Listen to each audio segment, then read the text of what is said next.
ఈ విషయం మీద నేను మాట్లాడకపోయినా నన్ను తిడతారు. ఎందుకురా ఏం మాట్లాడలేదని. మాట్లాడినా నన్ను తిడతారు. నేను తిట్టించుకోవడం అన్నది ఇన్ఎవిటబుల్. అలాంటప్పుడు నేనేం చెప్పాలనుకుంటున్నానో అది చెప్పేస్తే అట్లీస్ట్ నా సోల్ అయినా హ్యాపీగా ఫీల్ అయింది కదా. సో మాట్లాడుకుందాం. హాయ్ ఫ్రెండ్స్, నా పేరు Anand. Welcome to Anand news. ఏదో కేసు మీద, ఫేక్ డిగ్రీల కేసు మీద, దాని మీద వాదనలు జరగటం ఏంటి, అందులో కూర్చున్న న్యాయమూర్తి ఏదో ఒక మీనింగ్తో యూత్ని కాక్రోచెస్ అంటం ఏంటి, అది బయటికి ఇంకోలా రావటం ఏంటి, ఎక్కడో అమెరికాలో ఉన్న వ్యక్తి దాని మీద కాక్రోచ్ జనతా పార్టీ అని చెప్పి ఒక మీమ్ పేజ్ క్రియేట్ చేయటం ఏంటి, లక్షల మంది ఆ మీమ్ పేజ్ని ఫాలో చేయటం ఏంటి, నీట్ స్కామ్ జరగటం ఏంటి, సిబిఎస్ఈ ఇష్యూ రావటం ఏంటి, ఆ వ్యక్తి అమెరికా నుంచి ఇండియాకి రావటం ఏంటి, ఒక ప్రొటెస్ట్ చేయటం ఏంటి, సోనం వాంగ్చుక్ లాంటి వ్యక్తి అందులో హంగర్ స్ట్రైక్లో కూర్చోవటం ఏంటి, అటు తిరిగి ఎడ్యుకేషన్ మినిస్టర్ ఈరోజు రాజీనామా చేయటం ఏంటి. ఇది కదా రియల్ బటర్ఫ్లై ఎఫెక్ట్ అంటే. ఎక్కడ మొదలైంది, ఎవరికి మూడింది, మామూలు విషయం కాదు. ఫస్ట్ ఆఫ్ ఆల్ ఎవరైతే స్టూడెంట్స్ అండ్ వాళ్ళ పేరెంట్స్ ఈ ప్రొటెస్ట్లో పాల్గొన్నారో, లేదంటే ఆ స్టూడెంట్స్ని పంపించడానికి ఎవరైతే పేరెంట్స్ అగ్రీ చేశారో వాళ్ళందరికీ బిగ్ కంగ్రాచులేషన్స్. ఏదైతే సీజేపీ పార్టీ ఉందో వాళ్ళకి కూడా కంగ్రాచులేషన్స్. ఎందుకంటే ఇది అంత ఈజీ కాదు. మా సంవత్సరాలుగా ఏంటి దశాబ్దాలుగా ఉన్న ప్రతిపక్షాలు కూడా చేయలేని పనిని వీళ్ళు చేసి చూపించారు. అభిజిత్ డిప్కే కానీ, లేదంటే వాళ్ళ ఎవరైతే స్పోక్స్ పర్సన్స్ ఉన్నారో వాళ్ళు కానీ, ముఖ్యంగా సోనం వాంగ్చుక్ గారు కానీ, వీళ్ళందరూ these people did a great job. ఇష్యూలు జరిగినాయి, ఆ ప్రొటెస్ట్లో కొన్ని ఇష్యూలు జరిగినాయి, మనం మాట్లాడుకుందాం దాని గురించి.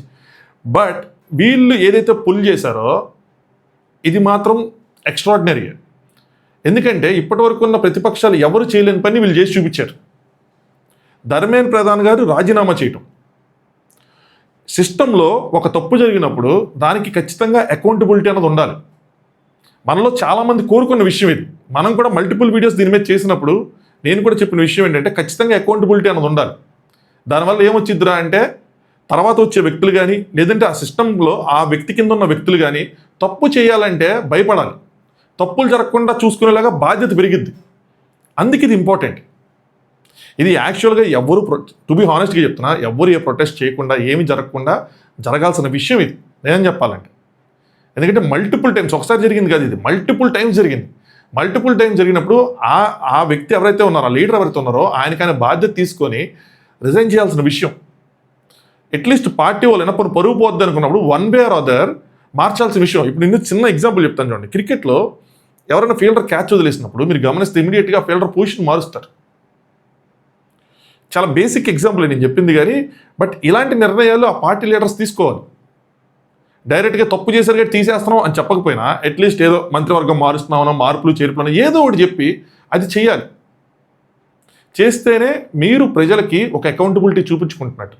ప్రతి రాజకీయ పార్టీలోనూ సిస్టంలో ఉన్న ప్రతి వ్యక్తుల దగ్గర ఇలాంటిది ఉండాలి. సో ఎవరెవరైతే ఈ అకౌంటబిలిటీని తీసుకురావడానికి కష్టపడ్డారో వాళ్ళందరికీ congratulations. You guys did a great job. But what's next ఏంటి? ఇక్కడ 3 పాయింట్స్ ఉన్నాయి. చెప్పుకునే ముందు వీడియో లైక్ చేయండి మీకు నచ్చితే, మీ ఒపీనియన్ కామెంట్ చేయండి. తిట్టద్దు, బూతులు తిట్టడం వల్ల ఏ ఉపయోగం ఉండదు. నేను లెఫ్ట్ కాదు, నేను రైట్ కాదు, అందుకని నాకు 2 వైపుల నుంచి పడతాయి, నాకు ఆ విషయం తెలుసు. బట్ నేను అలాంటి వ్యక్తిని కాదు. నేను ఎప్పుడు సెంటర్లో ఉండాలన్న వ్యక్తి. ఇట్స్ ఈజీ అబ్బా, నిజం చెప్పాలంటే లెఫ్ట్ కానీ రైట్ కానీ చూస్ చేసుకోవటం ఈజీ. కానీ నాకు ఇక్కడ అవి వాళ్ళ సిద్ధాంతాలు అవి ఇంపార్టెంట్ కాదు, నాకు మనుషులు ఇంపార్టెంట్, ఇష్యూలు ఇంపార్టెంట్, అంతే. సరే, సో ఎవరికైనా నచ్చితే ఖచ్చితంగా ఛానల్ సబ్స్క్రైబ్ చేసుకోండి. సరే, వాట్స్ నెక్స్ట్ అన్న దాంట్లో ఫస్ట్ది ఏంట్రా అంటే ఎడ్యుకేషన్ మినిస్టర్ రాజీనామా చేయడంతో వచ్చేది అకౌంటబిలిటీ. కానీ సిస్టంలో మార్పులు రావాలి, ఎడ్యుకేషన్ సిస్టంలో మార్పులు రావాలి. ఖచ్చితంగా చాలా చేంజెస్ జరగాలి. ఎందుకంటే మన ప్రాసెస్లో ఈ పేపర్ తయారు చేయటం, ఎగ్జామ్ కండక్ట్ చేసే ప్రాసెస్లో ఏదైతే ఉందో somehow there are some loopholes. అది వాంటెడ్గా వదిలేసారా, తెలియక వదిలేసారా, కానీ ప్రతిసారి కొత్త లూప్ హోల్స్ బయటపడతా ఉన్నాయి. ఆ లూప్ హోల్స్ని కవర్ చేసుకొని పక్కాగా 100% అష్యూరెన్స్తో ఎగ్జామ్ నిర్వహించాలి. ఒక ఎగ్జామ్ రాసిన తర్వాత విద్యార్థి మళ్ళీ ఇదేమైనా క్యాన్సిల్ అయిద్దేమో, మళ్ళీ ఇంకోసారి చేయాల్సి వస్తుందేమో, అలాంటి డౌట్స్తో, అలాంటి మైండ్ సెట్తో ఖచ్చితంగా ఉండకూడదు. ఒక ఎగ్జామ్ అయిపోయిన తర్వాత జనరల్గా ఏంటంటే మనందరం కూడా స్టూడెంట్స్ లైఫ్ నుంచి వచ్చాం కాబట్టి మనం రిలాక్స్ అయిపోతాం. అమ్మయ్య అని. ఎవరైతే బాగా రాలేకపోయారో, బాగా రాయలేదో వాళ్ళకి కొంచెం భయం ఉంటుంది రిజల్ట్స్ వచ్చేదాకా. అదర్వైజ్ మనం ఎగ్జామ్స్ అయిపోయిన రిజల్ట్స్ రిలాక్స్ అయిపోతాం, బస్సు నుంచి పేపర్లు తీసేస్తాం, చాలా సెలబ్రేట్ చేసుకుంటాం. అరే ఆ ఎగ్జామ్ క్యాన్సిల్ అయింది, అందులో తప్పు జరిగిందంటే మళ్ళీ రాయాలరా అంటే, దట్టు నీట్ లాంటి ఎగ్జామ్స్ సంవత్సరాలుగా ప్రిపేర్ అయ్యే విద్యార్థులకి అది చాలా అంటే చాలా హార్ట్ బ్రేకింగ్. సో ఖచ్చితంగా ఈ లూప్ హోల్స్ ఏదైతే ఉందో వాటిని ఐడెంటిఫై చేసి వాటిని కంప్లీట్ చేయాలి. నేను యూఎస్ది ఎడ్యుకేషన్ సిస్టమ్ ఎన్ని చూసినప్పుడు వాళ్ళు ఏంటంటే కంప్యూటర్ బేస్డ్ టెస్టులు పెడతారు, అది మల్టిపుల్ టైమ్స్ జరుగుతూ ఉంటుంది. అక్కడ కూడా పేపర్ లీక్ లాంటి జరిగింది 1-2 సార్లు. కాకపోతే ఎఫెక్ట్ అయ్యే పీపుల్ చాలా తక్కువగా ఉంటారు. సో వాటిని అధ్యయనం చేయటము, వాటిని అధ్యయనం చేసి వాటికన్నా బెటర్ సొల్యూషన్స్ తీసుకురావటము, కంప్యూటర్ బేస్డ్ టెస్ట్ పెట్టడము, సంథింగ్ ఏదో ఒకటి చేయాలి. కొత్తగా వచ్చి ఎడ్యుకేషనల్ మినిస్టర్ ఎవరైతే ఉన్నారో వాళ్ళు కూర్చొని ఆలోచించుకోవాలి నెక్స్ట్ ఏం చేయాలి అన్నది. అలాగే సెకండ్, ఇందులోనే ఇంకోటి ఏంటంటే పేపర్ లీక్ ఎందుకు అవుతుంది, మేజర్ ఇంపార్టెంట్ థింగ్ ఎందుకు అవుతుంది అంటే, రీసెంట్గా రాహుల్ గాంధీ గారు ఒక విషయం చెప్పారు, నాకు కూడా మైండ్ బ్లోయింగ్ అనిపించింది. అది ఏంట్రా అంటే, గవర్నమెంట్ ఎంతైతే ఎడ్యుకేషన్ సిస్టమ్ మీద స్పెండ్ చేస్తుందో అరౌండ్ 8,000 crores ఎంత సమ్ అమౌంట్, సారీ ఒకవేళ నెంబర్స్ రాంగ్ అయితే, దానికి మించి పేరెంట్స్ ఖర్చు పెడుతున్నారండి. అంటే ముఖ్యంగా ఈ నీట్ లాంటి దాంట్లో చాలా డబ్బులు ఉన్నాయి. పేరెంట్స్ ఎలాగైనా సరే తమ పిల్లలు ఈ నీట్ పాస్ అవ్వాలి, డాక్టర్ అవ్వాలి అని కోరుకుంటున్నారు. దీన్ని అడ్వాంటేజ్గా తీసుకునే పేపర్ లీక్ చేయడానికి వాళ్ళు 100 ప్రయత్నాలు కాదు 1000 ప్రయత్నాలు చేస్తున్నారు. కొందరు ఎవరైతే ఉన్నారో వాళ్ళు డబ్బుతో అక్కడున్న అధికారులను కొనటమో, ఆ సిస్టంలో లూప్ హోల్స్ క్రియేట్ చేయటం, సంథింగ్ ఏదో చేస్తున్నారు. దీన్ని ప్రభుత్వం అడ్రస్ చేయాలి. ఎలాగా, ఈ మధ్య కూడా నేను అన్నాను, కొంచెం స్ట్రిక్ట్ చట్టాలు తీసుకురాబోతున్నారు, భారీగా ఫైన్లు, జైలు శిక్షలు చాలా కఠినంగా ఉండబోతున్నాయి అని చెప్పి ఎవరైతే పేపర్ లీక్ చేస్తారో వాటి సైడ్ కోసం చెప్తారు. అయితే ఇంకొక సైడ్ వీళ్ళు వదిలేస్తుంది ఏంటంటే, పేరెంట్స్ సైడ్ వదిలేస్తున్నారు. యాక్చువల్గా వీళ్ళు పేపర్ కొనటం వల్లే వాళ్ళు పేపర్ అమ్ముతున్నారు. ఇక్కడ బయ్యర్ ఉన్నాడు కాబట్టి సెల్లర్ క్రియేట్ అవుతున్నాడు. ఇక్కడ చాలామంది ఉండటం వల్ల, అంటే చాలా ఎంత ఖర్చు అయినా సరే పేపర్ కొనే వాళ్ళు ఉన్నారు. మీరు నమ్మినా నమ్మకపోయినా ఇది నిజం. వీళ్ళని కూడా ఆ పనిష్మెంట్లోకి తీసుకురావాలి. నేను చెప్పేది కొంచెం ఓవర్గా ఉండొచ్చు, లేదంటే బాధగా ఉండొచ్చు, కానీ బట్ పిల్లలు ఎవరైతే ఈ పేపర్ కొనే దాంట్లో ఉన్నారో వాళ్ళని నీట్ నుంచి కంప్లీట్గా బ్యాన్ చేయాలి. పేరెంట్స్లో అట్లీస్ట్ వన్ ఆఫ్ ద పేరెంట్ని వాళ్ళకు కూడా శిక్ష పడేలా చేయాలి. అలాంటి చట్టాలు క్రియేట్ చేయాలి. అప్పుడే కొనేవాళ్ళు, ఇప్పుడు ప్రెసెంట్ కొనేవాళ్ళు భయపట్ల, ఎందుకంటే వాళ్ళకేం కాదన్న ధైర్యంతో ఉన్నారు. వాళ్ళకేం కాదు, పేపర్ లీక్ చేసినోడు సఫర్ అవుతాడు. ఇప్పుడు కొన్నోళ్ళు ఎవరైతే ఉన్నారో వాళ్ళకి ఏం లేదు కదా, వాళ్ళ గురించి ఎవరు మాట్లాడలా, ఎందుకు కొన్నారని మాట్లాడలా, వాళ్ళ గురించి అసలు ఎవరు డిస్కషనే చేయట్లా. వాళ్ళని కూడా మనం ఈ శిక్షణలోకి తీసుకొచ్చామనుకోండి, అప్పుడు ఏం జరిగింది, కొనేవాడు ఉండడు, భయపడతారు. అట్లీస్ట్ భయం అనేది క్రియేట్ అయ్యింది. అట్లీస్ట్ కొనేవాళ్ళు తగ్గుతారు. మీకు కొనేవాళ్ళు తగ్గినప్పుడు అక్కడ డబ్బులు తగ్గుతాయి. అరే ఈ డబ్బులకి ఇంత రిస్క్ చేయటం అవసరమా, లేదంటే అక్కడ లంచాలు ఇవ్వటం కానీ, ఆ డబ్బులు స్పెండ్ చేయడంలో కానీ అంత బడ్జెట్ ఉండదు. అలాంటప్పుడు ఇవి ఆగుతాయి. ఆలోచించండి. నేను చెప్పిన పాయింట్ కొంచెం డీప్గా, నేను ఒకవేళ సరిగ్గా ప్రాపర్గా ఎక్స్ప్లెయిన్ చెప్పినా మీరు ఆలోచిస్తే మీకు అర్థమవుతుంది. సో ఎంతసేపు వీళ్ళనే కాక వీళ్ళని కూడా ఆ చట్టాల పరిధిలోకి తీసుకొస్తే ఇది ఆగిద్ది. నెక్స్ట్ ఏంట్రా అంటే, పీపుల్ మీద కేసెస్, ఎవరైతే స్టూడెంట్స్ ఉన్నారో వాళ్ళ మీద కేసెస్ని విత్డ్రా చేసుకోవాలి అన్నది వన్ ఆఫ్ ద డిమాండ్. ఎవరిది, కాక్రోచ్ జనతా పార్టీ వాళ్ళది. దాన్ని అగ్రీ చేశారు, అక్కడ ఉన్న మంత్రులు ఎవరైతే ఉన్నారో వాళ్ళు అగ్రీ చేశారు. కాకపోతే ఇక్కడ చిన్న లూప్ హోల్స్ ఉన్నాయి. ఎవరైతే స్టూడెంట్స్ పీస్ఫుల్గా ప్రొటెస్ట్ చేస్తారో వాళ్ళ మీద పెట్టిన కేసుల్ని విత్డ్రా చేసుకుంటామన్నారు. అయితే ఎవరైతే కొంతమంది ఉన్నారో స్టూడెంట్స్ ముసుగులో ఉన్నారో, యాంటీ నేషనల్ ఎలిమెంట్స్, ఎవరైతే ప్రభుత్వ ఆస్తులను ధ్వంసం చేశారో, ఎవరైతే పోలీసుల మీద దాడి చేశారో వాళ్ళ మీద కేసెస్ కూడా విత్డ్రా చేసుకుంటారా? ఎందుకంటే ఢిల్లీ పోలీసులు ఆల్మోస్ట్ 2,500 మంది పైన కొంతమంది క్రిమినల్స్ని ఐడెంటిఫై చేశారు. వాళ్ళు ఆల్రెడీ కేసులు ఉన్నోళ్ళు. ఈ ప్రొటెస్ట్లో వాళ్ళు కూడా పాలు పంచుకున్నారు. వాళ్ళు బీజేపీ తరఫున వచ్చారా, బీజేపీని బద్నాం చేయడానికి వచ్చారా అన్నది మనకి సెకండరీ, మనకు తెలియదు అది. కానీ యాంటీ నేషనల్ ఎలిమెంట్స్ అన్నవి ఏదైతే ఈ ఎంటైర్ ధర్నాలో ఉందో అందులో వీళ్ళు ఎగ్జిస్ట్ అవుతున్నారు. వీళ్ళు విచ్చలవిడిగా ప్రభుత్వ ఆస్తుల్ని ధ్వంసం చేశారు. మరి వీళ్ళ మీద కేసులు పెట్టరా, వీళ్ళ మీద ఉపసంహరించుకుంటారంటే చట్టం కూడా దానికి నోనే చెప్తుంది. ఎవరైతే శాంతియుతంగా ధర్నా చేశారో వాళ్ళ మీద కనుక గవర్నమెంట్ కేసెస్ ఫైల్ చేస్తే అవి ఉపసంహరించుకోవచ్చు. కానీ ఎవరైతే ప్రభుత్వ ఆస్తులు ధ్వంసం చేశారో వాళ్ళ మీద అంత ఈజీగా ఉపసంహరించుకోలేరు. దానిలో కోర్టు కూడా ఇన్వాల్వ్మెంట్ ఉంటుంది. అలాగే ఇంకొక పాయింట్ నేను అబ్జర్వ్ చేసింది ఏంటంటే, ప్రధానమంత్రి గారిని కొంతమంది, ముఖ్యంగా అమ్మాయిలు, నేను 2-3 వీడియోలు చూశాను, బండబూతులు తిట్టారు. ప్రధానమంత్రి గారినైనా సరే మనం రాజకీయంగా విభేదించవచ్చు, మనం క్రిటిసైజ్ చేయొచ్చు. మోదీ గారు మీరు చేసింది నచ్చలేదు, మీరు రాజీనామా చేయండి. మోదీ గారు అనప్పని సరే, మిస్టర్ మోదీ మీరు చేసింది నచ్చలేదు, మీరు రాజీనామా చేయండి అని అంటాం. అలా మనం పాయింట్స్ పెట్టడం తప్పలేదు. కానీ ఎలాంటి బూతులు తిట్టారంటే ఇక్కడ నేను చెప్పలేను. బీపులు లేకుండా విన్నా నేను. నిజంగా మన దేశ ప్రధానమంత్రిని మరీ అంత రేంజ్కి అంత మనం వెళ్ళి టార్గెట్ చేయాల్సిన అవసరం ఉందా? టు బి ఫ్రాంక్ లేదు. ఎందుకు అంత రెచ్చిపోయారు? బొమ్మ గీసి రోడ్డు మీద కొన్ని చూసినప్పుడు దాంట్లో ఇష్టం వచ్చినట్టు యాక్ట్ చేశారు. ఇవన్నీ ప్రొటెస్ట్ కింద, ఇదంతా పీస్ఫుల్ ప్రొటెస్ట్ కిందకి రానే రాదు. ఖచ్చితంగా వీళ్ళ మీద చర్యలు తీసుకోవాలి. 2,500 మంది పైన ఆల్రెడీ పోలీసులు ఫేషియల్ రికగ్నైజేషన్ యూజ్ చేసి వాళ్ళని రికగ్నైజ్ చేశారు. మీరు గమనిస్తే మెటా గ్లాసెస్ పెట్టుకున్నారు చాలామంది పోలీసులు. సో ఆర్టిఫిషియల్ ఇంటెలిజెన్స్ యూస్ చేసి వాళ్ళ ఆధార్ కార్డులు ఇవన్నీ మ్యాప్ చేశారు. కొన్ని ఫుటేజెస్ కూడా బయటకు వచ్చినాయి. ఆ 2,500 మంది మీద 2,500 పైన మంది మీద ఖచ్చితంగా చర్యలు ఉంటాయని అనుకుంటున్నా. సో ఎవరైతే వాళ్ళు ఉన్నారో వాళ్ళు పారిపోవడం మంచిది.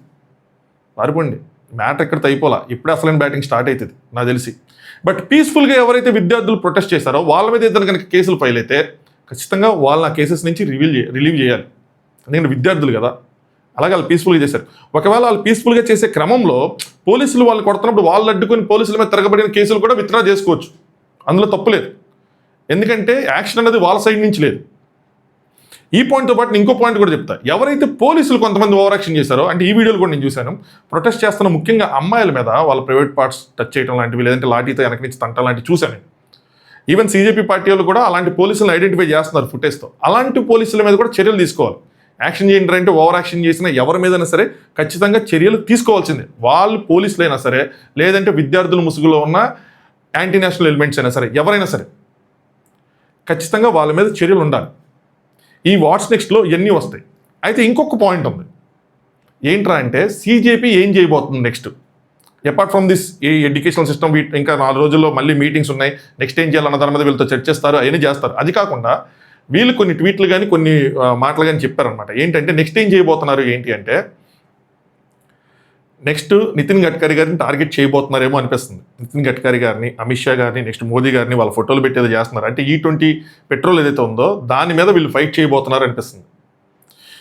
మనం చేసేది ఒక హానెస్ట్ ఫైట్ అనుకోండి, ఎవరైనా సరే వీళ్ళతో చేతులు కలుపుతారు. ఈవెన్ ఈ నీట్ దాంట్లో కూడా మీరు గమనిస్తే నాట్ ఓన్లీ అపోజిషన్ పార్టీకి సంబంధించిన అపోజిషన్ పార్టీని సపోర్ట్ చేసే వాళ్ళే కాదు, బీజేపీని హేట్ చేసే వాళ్ళే కాదు, బీజేపీని సపోర్ట్ చేసే చాలామంది, న్యూట్రల్స్తో పాటు బీజేపీని సపోర్ట్ చేసే చాలామంది కూడా, అపార్ట్ ఫ్రమ్ హార్డ్ కోర్ బీజేపీని సపోర్ట్ చేసే వాళ్ళు తప్పితే చాలామంది ప్రొటెస్ట్కి సపోర్ట్ చేశారు. ధర్మేంద్ర ప్రధాన్ గారు రాజీనామా చేయాల్సిందే అని చెప్పి వాళ్ళు కూడా డిమాండ్ చేశారు, వాళ్ళు కూడా కోరుకున్నారు. అలాగే నెక్స్ట్ నిజంగా పీపుల్ సఫర్ అయ్యే ఇష్యూ కనుక వీళ్ళు పట్టుకుంటే again similar kind of support అన్నది ఉంటుంది. కానీ దాన్ని యూజ్ చేసుకొని వేరేదేదో చేద్దాము అని అనుకుంటే మాత్రం ఖచ్చితంగా ఎంటైర్ థింగ్ వీళ్ళు ఏదైతే బిల్డ్ చేసుకున్నారో మొత్తం కొలాప్స్ అవుతుంది. సో చాలా ఆచితూచి జాగ్రత్తగా స్టెప్స్ వేయాలి వీళ్ళు. నెక్స్ట్ ఏం చేయబోతున్నారు అన్నదాని మీద, నెక్స్ట్ ఎలాంటి ఇష్యూని పిక్ చేస్తున్నారు, అది పబ్లిక్ ఇంట్రెస్ట్తో ఉందా లేదా, లేదంటే వీళ్ళ పర్సనల్ ఇంట్రెస్ట్లు ఉన్నాయా, పొలిటికల్ ఇంట్రెస్ట్లు ఉన్నాయా అన్నది ప్రజలు ఎప్పుడు గమనిస్తారు. పొలిటికల్ ఇంట్రెస్ట్ ఉంది అంటే ఖచ్చితంగా ప్రజలు సపోర్ట్ చేయరు. పబ్లిక్ ఇంట్రెస్ట్ ఉంటే పబ్లిక్ ఖచ్చితంగా వాళ్ళని సపోర్ట్ చేస్తారు. యూట్యూబర్స్ కానీ ఎవరైనా న్యూట్రల్గా ఉన్న వాళ్ళు కానీ ఎవరైనా సపోర్ట్ చేస్తారు. సో నెక్స్ట్ ఏం చేయబోతున్నారు అన్న దాంట్లో ఇది ఒకటి ఉంది. సరే, దీని తర్వాత ఇంకొక పాయింట్ చెప్పి దీన్ని ముగిద్దాం. ఏంట్రా అంటే ప్రతిపక్షాలు సంవత్సరాలుగా దశాబ్దాలుగా ఉన్న ప్రతిపక్షాలు వీళ్ళని చూసి నేర్చుకోవాలి. ఒక ఇష్యూ తీసుకుంటే ఎలా ఫైట్ చేయాలి, ప్రజల మద్దతుని ఎలా కూడగట్టుకోవాలి అన్నది వీళ్ళని చూసి నేర్చుకోవాలి. వస్తారు, ఇది కరెక్ట్గా ఏదో ప్రభుత్వం ఏదో చేస్తుంది, ఇది కరెక్ట్ కాదని చెప్పి వస్తారు, రోడ్లు బ్లాక్ చేస్తారు, ఒక గంట ధర్నా చేస్తారు, వెళ్ళిపోతారు. వస్తారు, ఆ ప్లేసెస్ విజిట్ చేస్తారు, అక్కడ ఏదో 4 మాటలు మాట్లాడతారు, వెళ్ళిపోతారు. ఇది వే కాదు. దీనివల్ల ఎటువంటి ఇంపాక్ట్ ఉండదు. రాష్ట్రంలో కానీ సెంట్రల్లో కానీ ఎక్కడైనా సరే చెప్తున్నా, ఇది పద్ధతి కాదు. ఒక ఇష్యూని తీసుకుంటే దాని మీద గవర్నమెంట్ రియాక్ట్ అయ్యే వరకు పోరాడాలి. మీరు గట్టిగా కూర్చుంటే తర్వాత ప్రజలు మీతో కూర్చుంటారు. ఇనీషియల్గా డే 1 CJP వచ్చి కూర్చోగానే జనాలందరూ రాలా. నాకు ఎప్పటికీ గుర్తుంది, అభిజిత్ ల్యాండ్ అయినప్పుడు ఎవరు రాలా, ఎక్కడొచ్చారు, ఎవరు రాలా. కానీ ఎవ్రీడే వాళ్ళు ప్రొటెస్టులు చేసి అలాగే ఒక స్ట్రాంగ్ క్యారెక్టర్ బిల్డ్ చేసుకున్న సోనం వాంగ్చుక్ గారి మీద 2 అభిప్రాయాలు ఉన్నాయిలేండి, బట్ పాజిటివ్ అభిప్రాయం కూడా ఉంది, పాజిటివ్ అభిప్రాయం ఎక్కువ ఉంది. అలాంటి వ్యక్తి వీళ్ళకి సపోర్ట్ చేసి ఆయన నిరాహార దీక్షలో కూర్చున్న తర్వాత చాలామంది మద్దతు పలకడానికి వచ్చారు. ఒక రోజులో బిల్డ్ చేసుకున్నది కాదు, అది 36 రోజులు పట్టింది వాళ్ళకి. ప్రతిపక్షాలు అంత ఓపికగా కూర్చొని ప్రతిపక్షం అంటే ఏంటి, ప్రజల పక్షం. ఎప్పుడైనా సరే ప్రతిపక్షాలు అన్నది ప్రజల పక్షాన పోరాడాలి. వాళ్ళు కూర్చుంటే అప్పుడు ప్రజలు వాళ్ళని సపోర్ట్ చేయడానికి వస్తారు. వాళ్ళే 2 గంటలు 3 గంటలు 4 గంటలు ఒక రోజు కూర్చొని వచ్చి పరామర్శించి వెళ్ళిపోతే అప్పుడు ప్రజలు ఎందుకు కూర్చుంటారు? దానివల్ల ప్రజలకేం లాభం జరగట్లేదు కదా. ప్రతిపక్షాలు ఖచ్చితంగా ఈ పోరాటాన్ని ఏదైతే ఉందో దీన్ని ఒక కేస్ స్టడీగా తీసుకొని వీళ్ళు ఎలా చేశారు ఏంటి అని చెప్పి అలా చేయడానికి ట్రై చేయాలి. ఒక ఇష్యూ తీసుకుంటే అలా కూర్చోవాలి, ఏదో డిమాండ్ చేయటం, ఏదో చెప్పేయటం అలా కాదు. మీరు ఒక ఎగ్జాంపుల్ అవ్వాలి. ముందు ఒక సమితి మీరు అవ్వాలి. హానెస్ట్గా సమితి మీరైతే మిమ్మల్ని ప్రొటెక్ట్ చేయడం కోసం, మీతో పాటు కూర్చోవడం కోసం ప్రజలు కదిలి వస్తారు. ఆ సమస్యతో పోరాటం ఖచ్చితంగా వస్తారు. మీరే కూర్చోబోతే ఇంకెవరు వస్తారు? నేను ఎప్పటికీ చెప్తున్నా, ఎంతమంది దీంతో అగ్రీ చేస్తారో నాకు తెలియదు, కానీ చాలామంది ట్వీట్లు ఇవన్నీ చూస్తూ ఉన్నా నేను. బీజేపీ E20 నీట్ స్కామ్ జరిగినా, E20 స్కామ్ జరిగినా, ఏం జరిగినా సరే ఎస్ బీజేపీ చేసిన తప్పే, కానీ మేము స్టిల్ బీజేపీకి ఓటేస్తూ ఉంటారు. ఎందుకంటారు ఈ మాట? మీరు గుర్తుంచుకోవాల్సింది ప్రతిపక్షాలు స్ట్రాంగ్గా నుంచోలేకపోవటం. అదే వాళ్ళు స్ట్రాంగ్గా నుంచుంటే ఈ మాటలు రావు. ఎవరు కోరుకుంటారు? ఈ ప్రజాస్వామ్యానికి, మనలాంటి దేశానికి ఒకటే పార్టీ కంటిన్యూస్గా రూల్ చేయటం అన్నది కూడా కరెక్ట్ కాదు. అంత లిబర్టీ కూడా ఇవ్వకూడదు. కానీ ఎందుకు ఇస్తున్నారు? ఎందుకంటే ఇక్కడ ప్రతిపక్షం స్ట్రాంగ్గా లేదు. ఎన్డీఏ వాళ్ళు ఉన్నంత స్ట్రాంగ్గా యూపీఏ వాళ్ళు ఉండరు. కాంగ్రెస్ గవర్నమెంట్తో జతకట్టిన పార్టీలు ఎవరు అంత స్ట్రాంగ్గా నుంచోరు. ఈవెన్ కాంగ్రెస్ స్ట్రాంగ్గా నుంచోదు. అలాంటప్పుడు ప్రజలకు ఎలా మద్దతు తీసుకొస్తారు? ప్రజలు డెవలప్మెంట్ అన్నది సెకండరీ. ప్రజలకి ఫస్ట్ ఒక స్టేబుల్ గవర్నమెంట్ ఉండాలని కోరుకుంటారు. మనం ఎలక్షన్ ఎన్నుకొని వీళ్ళు ప్రధానమంత్రి ఎన్ని అయిన తర్వాత మీరు ప్రధానమంత్రి చైర్ కోసం అటు ఇటు కొట్టుకొని గవర్నమెంట్ని మీరు స్టేబుల్గా ఉంచకుండా మీరు వాటిలో ఆ రాజకీయాలు మునిగిపోతే ప్రజలకు ఏం చేస్తారు? సో ప్రజలు ఒక స్టేబుల్ గవర్నమెంట్ని ఫస్ట్ కోరుకుంటారు, తర్వాత డెవలప్మెంట్ కోరుకుంటారు. అలాంటి స్టేబుల్ గవర్నమెంట్ని ప్రామిస్ చేయడంలో కాంగ్రెస్ వెనకబడుతుంది. బీజేపీ ఎన్నిసార్లు గెలవడానికి ఎన్ని సీట్లు రావడానికి కారణం అదే. సో ప్రజల ట్రస్ట్ని ఫస్ట్ గెయిన్ చేయాలి. రాహుల్ గాంధీ గారు ఎగ్జాంపుల్ కూడా చెప్తాను మీకు, ఒకవేళ నేను డ్రాగ్ చేస్తున్నాను అనుకోకపోతే. రాహుల్ గాంధీ గారు ఓట్ చోరీ అని ఒకటి తీసుకున్నారు. 2 మీటింగ్లు 3 మీటింగ్ల తర్వాత ఏమైంది? దానివల్ల ఏమైందంటే ప్రజల్లో ఓకే అది రైట్ కాదేమో, అది కరెక్ట్ కాదేమో, ఆయన తప్పుగా అనుకున్నారేమో, అలా వెళ్ళిపోతుంది. ఎయిదర్ మీరు ఎంచుకున్న అంశం ఏదైతే ఉందో డీప్గా సెర్చ్ చేసి డీప్గా తెలుసుకొని ఎస్ ఇది రాంగ్ జరుగుతుందని తెలుసుకున్న తర్వాత దాని మీద కూర్చొని పోరాడండి. అప్పుడు ప్రజలకి అర్థమవుతుంది. ఒకే రోజులో ప్రజలు ఎవరు కన్వర్ట్ అయిపోరు మీ వైపుకి. నెమ్మదిగా అర్థం చేసుకుని అప్పుడు వస్తారు. 2-3 రోజులు చెప్పుకొని ఎవరు వస్తారు? నమ్మరు కూడా. ఇక్కడ జరుగుతుంది అదే. అందుకని బీజేపీకి, ఈ ప్రతిపక్షమే బీజేపీకి చాలా బలం చేకూరుస్తుంది. టు బి ఫ్రాంక్ చెప్పాలంటే, ఆనెస్ట్గా నేను గమనించింది అయితే ఇది. సో మొత్తానికి ఒక హిస్టరీ అయితే క్రియేట్ చేశారు సీజేపీ పార్టీ వాళ్ళు. నిజం చెప్పాలంటే ఒక మీమ్ పేజ్గా స్టార్ట్ అయ్యి ఒక సెంట్రల్ మినిస్టర్ని రాజీనామా చేసే రేంజ్కి పోరాడారంటే మామూలు విషయం కాదు. మంచి పరిణామే, హానెస్ట్గా చెప్పాలంటే ఒక మంచి పరిణామే. ఎందుకంటే సిస్టంలో అకౌంటబిలిటీ అన్నది ఉండాలి, అది తీసుకొచ్చారు వీళ్ళు. నెక్స్ట్ దీన్ని పాజిటివ్గా యూజ్ చేసుకొని నెక్స్ట్ మంచి అంశాల మీద పోరాడితే కనుక వీళ్ళకి మంచి భవిష్యత్తు ఉంటుంది. లేదు ఇష్టం వచ్చినట్టు చేస్తే కనుక వీళ్ళకి అది ఉండదు.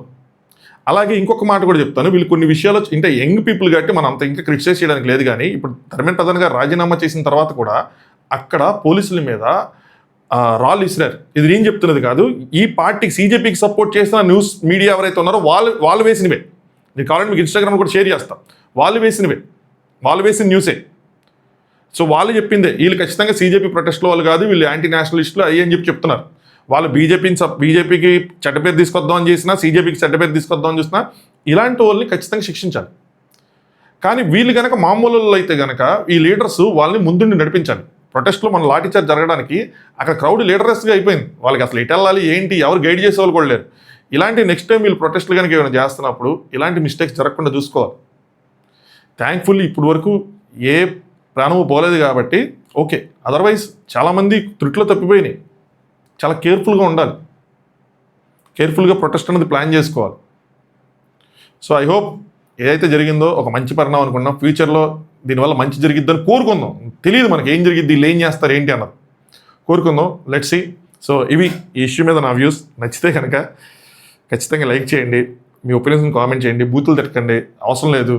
ఎవరు తిట్టుకోవాల్సిన అవసరం లేదు. బట్ మన ఒపీనియన్స్ని పెట్టచ్చు, స్ట్రాంగ్గా పెట్టండి, నాట్ ఎ ప్రాబ్లం.